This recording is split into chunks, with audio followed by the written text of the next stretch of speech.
En nuestro país, casi 2 millones de adolescentes construyen sus vidas y sus diversas identidades enfrentados a la incomprensión y a la desconfianza por parte del mundo adulto.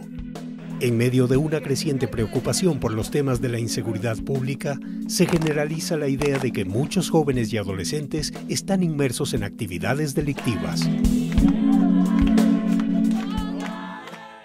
Creo que una de las incidencias fundamentales en estas problemáticas de la delincuencia en general, no solo en este grupo poblacional, tienen que ver con las causas, con la pobreza. La pobreza algunas veces estimula o promueve la salida forzada con estas, entre comillas, situaciones fáciles de delincuencia, de trata y tráfico, que usualmente son aprovechadas por los adultos, no son generadas por los adolescentes, no son generadas por los jóvenes, son aprovechadas por los adultos. Por tanto, la causa fundamental está en la pobreza.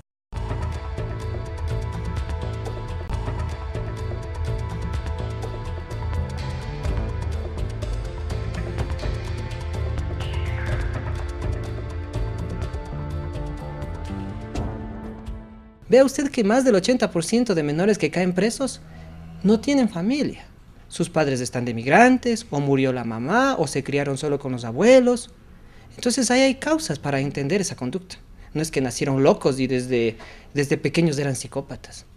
Una de las vías de combate a la pobreza es una fuerte inversión social de $2 billones, que estábamos en el 2006 aproximadamente, ahora tenemos a 4.6 billones de dólares con los cuales se está invirtiendo en combatir la pobreza. Nuevamente, una acción integral y políticas globales. Los jóvenes son un segmento de población que muchas veces, por sus conductas o su aspecto, o una desafiante presencia propia de su edad, resultan fácilmente vinculados con situaciones de transgresión del orden social. La adolescencia es una edad en la cual se está construyendo un proyecto de vida. Para construir ese proyecto de vida hace falta, es necesario, lo hicimos todos, probar todas las opciones que estuvieron cerca de nosotros y como elegir y la elección se hace en base a lo que traemos dentro desde la niñez. Y en ese sentido hay buenas elecciones del proyecto de vida y no hay las mejores elecciones, hay malas elecciones del proyecto de vida. Pero en todo caso, eso es la adolescencia. Y frente a eso, ¿qué reciben los adolescentes? Tanto de la familia como de la sociedad. Lo que reciben generalmente es la desconfianza, un voto de desconfianza muy tajante que se siente de montones de formas. Entonces lo que hacen es justamente, no tengo esa confianza y comienzo a hacer cosas que puedan poner más enojados a nuestros papás, puedan poner a esa sociedad como más en contra de ellos, porque justamente su búsqueda personal, emocional, hace que encuentre entonces en las pandillas, en sus amigos, en la jorga, ese referente y esa confianza que no encuentra en quienes deberían encontrar. Yo estuve enrolado en lo que es de las pandillas, porque ahí, digamos, encontré el respaldo que no encontraba en mi casa y podía yo, hacer lo que no podía hacer en mi casa, expresarme de distintas maneras, oír la música que a mí me gusta. En ese contexto, ¿qué es lo que hace la sociedad? Como no podemos, ni los adultos ni la sociedad en general nos gusta aceptar que el fallo está de nuestro lado, entonces lo que hacemos es, no nos hacen caso, son unos majaderos, están en esta condición, y ya socialmente hemos utilizado un término de criminalizamos a los adolescentes. Porque ¿qué es criminalizar a los adolescentes? Es comenzar a asumir como que cada una de las conductas de los adolescentes son conductas que están mal, que están, como decir, a un pasito, que están en el filo de caer en algo delincuencial o cosas así. Nosotros como adolescentes cometemos errores. ¿Quién no lo ha hecho? Todas las personas lo han hecho. Y creo que nosotros aún estamos en una edad en que podemos rectificarnos, por decirlo así. No sé por qué esa idea de vernos como, aunque suene feo, como criminales. No lo somos. Somos adolescentes y como cualquier adolescente, como alguna vez lo fueron ellos, queremos aprender, queremos vivir, queremos sentir, queremos conocer. Cuando el poeta escribió «Juventud divino tesoro, ya te vas para no volver», ponía el punto sobre una de las reflexiones más necesarias cuando se habla de las sanciones a los adolescentes en conflicto con la ley penal. Si nosotros no tenemos claro qué es la adolescencia para un ser humano, evidentemente no podremos entender por qué se inscribe o no se inscribe dentro del circuito penal. Pero muchas veces hacemos cosas por puro impulso porque la adolescencia es todo un proceso de experimentación en la vida. Un adulto sabe lo que hace, ya ha experimentado de todo y ha hecho de todo en su vida. En cambio, un adolescente está probando, está viendo cosas nuevas, está viendo qué es bueno y qué es malo. Ese momento de la vida les hace ser especialmente vulnerables por su inmadurez, por su indefensión. Pero también está acompañado de esto una cuestión que es más positiva. Es el hecho de que al mismo tiempo que son vulnerables van creciendo, van desarrollando sus aptitudes, van asumiendo una autonomía progresiva. Entonces, en este caso en particular, este reconocimiento de estas particularidades hace que se ordene o se solicite que el sistema de justicia, los sistemas institucionales que trabajan los temas de infancia tengan especialidad, puedan conocer estos casos desde una perspectiva de un especialista, no una persona que trata cualquier otro tema. No es lo mismo tratar a un adolescente de 14 años que tratar a una persona de 35. Al igual que no es lo mismo tratar a una persona de 85. O sea, hay una especialidad por la edad y es un tema que se reconoce en todo el mundo, ¿no? Los adolescentes no son un grupo homogéneo. De entre 12 y 18 años hay una enorme diversidad. Un adolescente de 14 puede tener mucha mayor conciencia que uno de 16 por X, Y, Z razones de carácter cultural, educativo, familiar, experiencial, etc.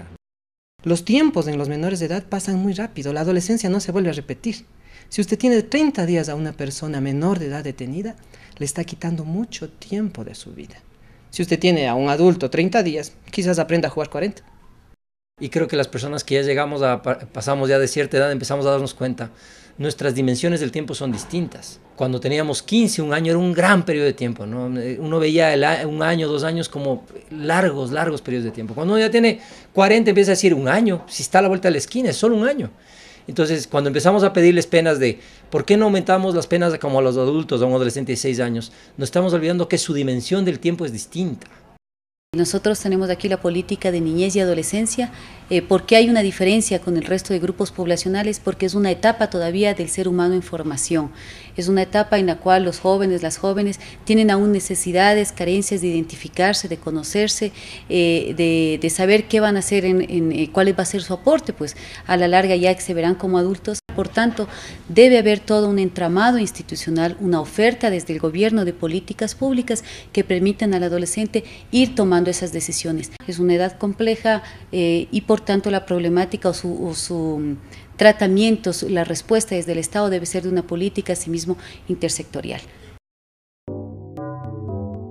En un clima de amenazas, se tiende a buscar culpables en grupos sociales vulnerables, que resultan presa fácil del señalamiento, muchas veces prejuiciado, que pretende dar con los causantes de las situaciones de inseguridad pública. La delincuencia se ha tomado el país y muchos de estos delitos son cometidos por personas menores de 18 años, utilizados en algunos casos por delincuentes, por bandas y en otros casos porque ellos mismos conforman una banda. Información estadística disponible para mediados del 2010 muestra que, de una población total estimada para todo el Ecuador en más de 14.200.000 habitantes, los adolescentes entre 12 y 17 años son cerca de 2 millones de personas. De todos ellos, apenas 489 son los adolescentes que están privados de libertad por diversos delitos.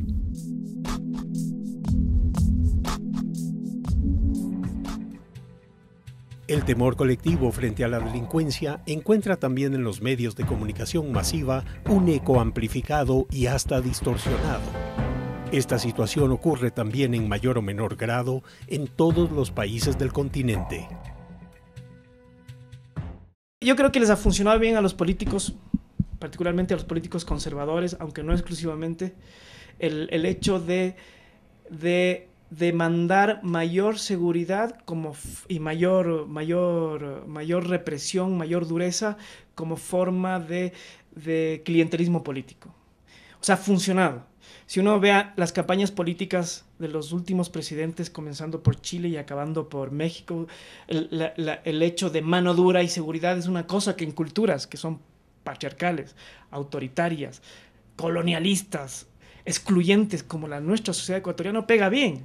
Pero si uno se enfrenta a la realidad, si uno ve los datos estadísticos de la criminología, o sea, ningún criminólogo sensato podría afirmar ahora que el aumento de penas ha logrado disminuir la sociedad, a disminuir la violencia en la sociedad. O sea, yo lo encuentro como dos cosas ahí. Primero, desesperación de las autoridades del país, de algunas autoridades del país, al darse cuenta que el problema de la delincuencia en el Ecuador se les fue de las manos. Y otro es que es por escapar de un problema, creyendo que tirándole la culpa al adolescente se le va a bajar los índices delincuenciales.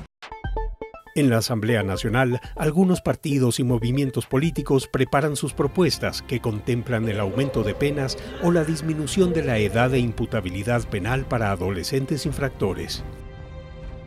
Y eso es lo que han hecho los ciudadanos.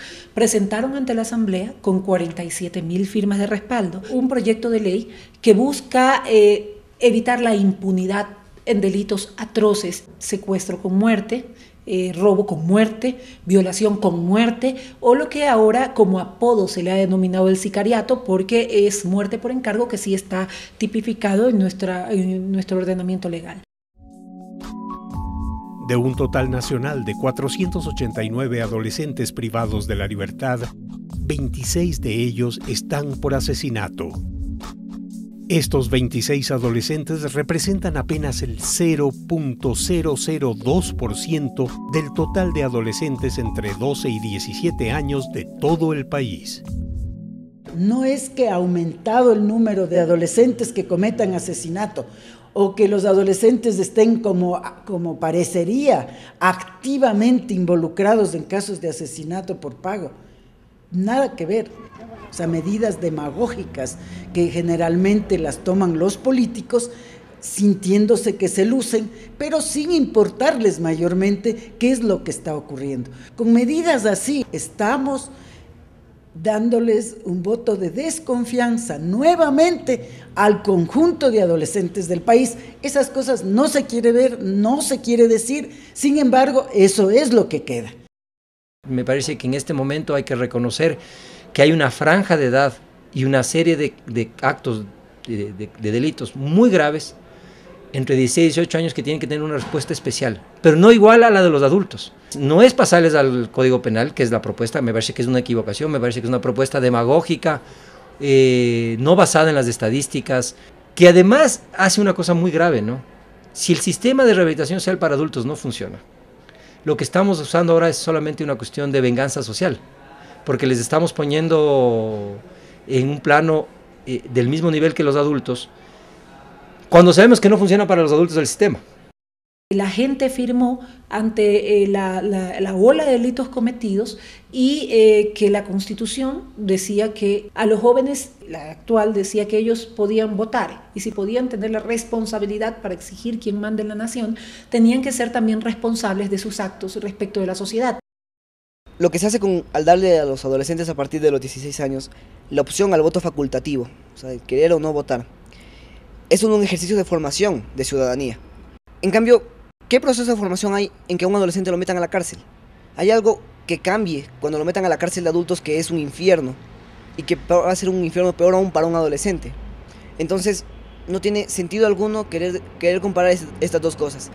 Esta idea de bajar la edad de la inimputabilidad de los adolescentes infractores no se da en cualquier momento en el país, sino se da en un momento en el cual todo esto que llamamos la seguridad de los habitantes del Ecuador se ha visto bastante quebrantada y en medio de eso lo que se hace casi bastante irracionalmente los seres humanos y las sociedades es tratar de encontrar culpables y como coincidencialmente 1 o 2 adolescentes han participado en estos crímenes de sicariato a inicios del año, es tal cual digo, entonces se dice, no, los adolescentes son los que están atrás de esto, ¿no? Y se comienza a buscar y a ver qué es lo que se puede hacer contra los adolescentes.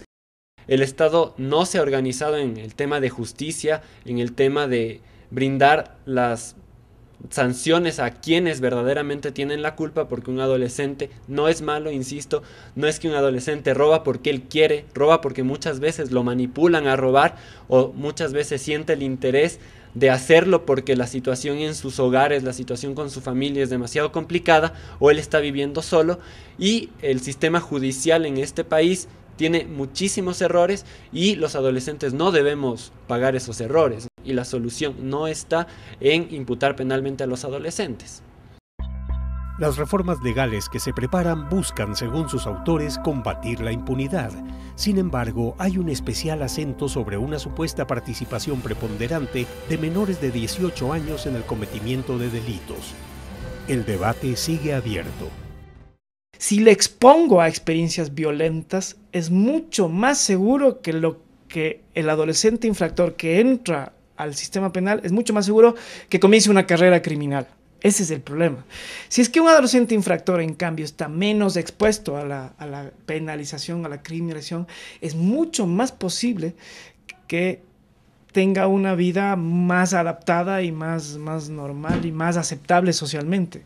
En el caso específico de los jóvenes, lo que ha planteado la gente es que se los separe de la sociedad desde los 16 años, si es que ellos han cometido delitos donde la víctima termine torturada y muerta. Si uno analiza las cifras globales de la gente que está en la cárcel, es gente que el único servicio público que recibe del Estado es el servicio represivo.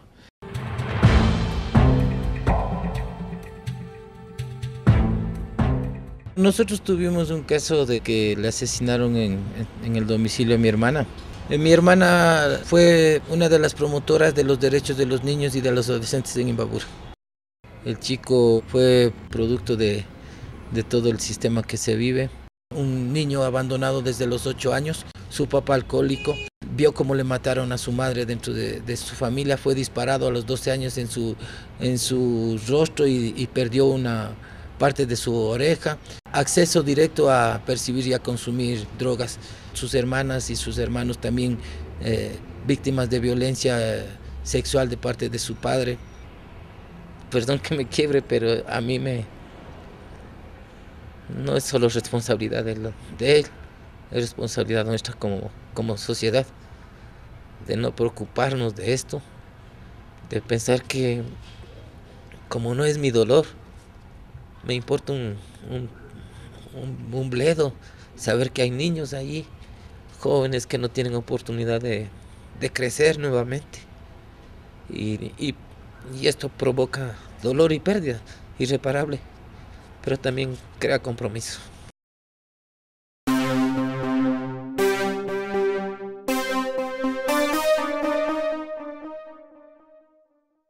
A mí me encantaría que las personas que promueven el aumento de penas de disminución de edad demuestren con cifras la eficiencia de un sistema represivo que nunca ha funcionado.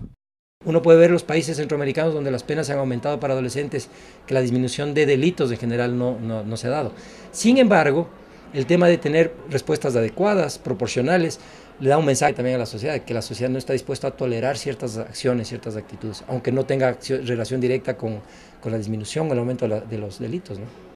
La conducta del adolescente es una consecuencia, un resultante de la interrelación con los adultos, la familia, por su parte, que está directamente vinculada al adolescente. Los maestros que están relacionados con su proceso educativo son corresponsables de esa producción de esa conducta.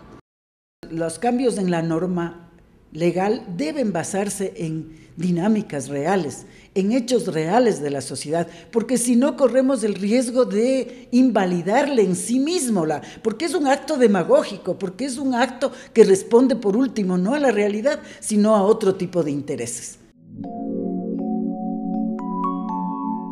El sistema de rehabilitación social en el país arrastra desde hace décadas una inoperancia crónica que hoy el Estado pretende corregir. Se busca reinsertar a los adolescentes infractores con apego a los principios constitucionales y apostando por mecanismos profundos de prevención. La sociedad podrá evaluar en algún momento los logros de este propósito.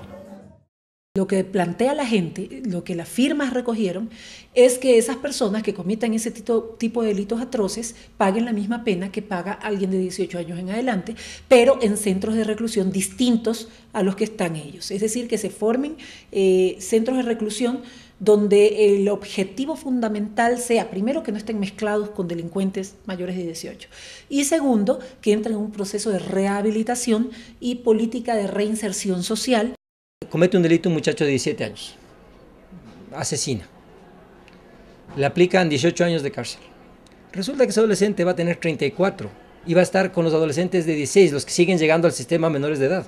Entonces, ¿cree que somos tontos o somos ingenuos y que no nos damos cuenta de las implicaciones de esto? Son respuestas políticas a cuestiones más complejas que la política, solamente la política pura y simple no puede responder. Hay cuestiones técnicas, de derechos, de garantías que están en juego, ¿no? Es mejorar el sistema judicial, el sistema penal de adolescentes, para que los adolescentes que cometan delitos graves salgan verdaderamente rehabilitados, porque también muchos centros de adolescentes infractores son cárceles para niños, por último los ponen se entrenan para ir a la cárcel luego en unos años. En la práctica, los administradores de los centros de internamiento están preocupados de controlar la violencia en el centro, y para eso utilizan métodos violentos. Los chicos están, de otro lado, más preocupados en proteger su integridad física, su integridad psicológica, en evitar ser atacados por los otros compañeros del centro, que en cumplir unas cuantas actividades aisladas, además planteadas por las administraciones de los centros de internamiento. El sistema, por tanto, se resume en un proceso de gestión de la violencia.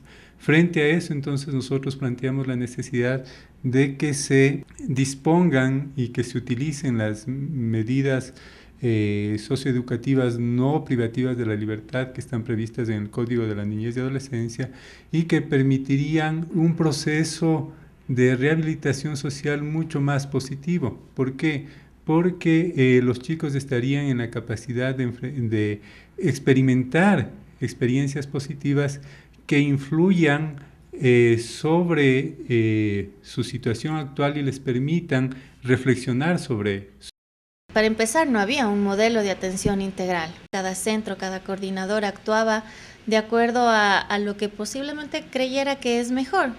Estamos por aplicar el modelo de atención integral psicosociopedagógico del adolescente y de cierta forma garantizar que todos ejecuten lo propuesto en el Código de la Niñez y Adolescencia en cuanto al tratamiento que se le debe dar al adolescente en conflicto con la ley penal y conseguir los fines, ¿no?, que son la reinserción social y familiar del adolescente. La sociedad y el Estado tienen que ser súper duro con el delito y en general con los actos de violencia que generan daño a la gente. Eso no significa que hay que ser duros con las personas que cometen infracciones. Eso son dos cosas distintas. Que lo que tiene que hacer la sociedad no es excluirle a través de la cárcel, sino a través de incluir a través de mecanismos que son básicamente la familia y básicamente la educación. Un adolescente que hubiere infringido la ley penal, que es muy imaginativo para cometer por ejemplo, se podría aprovechar esa experiencia, esa imaginación y reconducirla hacia lo bueno, hacia lo positivo para la sociedad. Nosotros como DNI, por ejemplo, realizamos un trabajo de prevención de la violencia a través de formación por el arte en el Centro de Internamiento de Guayaquil. Eso, a la vez que permitió una disminución de los niveles de violencia, permitió que los chicos se expresaran, permitió que los chicos crearan. Entonces, al enfrentar a los chicos a estas experiencias positivas, creo que podemos lograr muchos más avances que encerrándoles en un lugar donde lo único que van a experimentar y a ejercer es la violencia. La utilización adecuada de los espacios públicos y la oferta desde el Estado, sea el gobierno nacional, en el caso quizás de los espacios públicos, los gobiernos locales tienen mucho que decir y mucho que ofrecer. La oferta de actividades de distracción, de cultura, de creación, de recreación, de encuentros entre ciudadanía, de fortalecer los lazos, repito, de solidaridad, son muy importantes. Y aquí yo creo que deben ser políticas públicas desde el gobierno nacional, pero también políticas locales de los gobiernos autónomos descentralizados.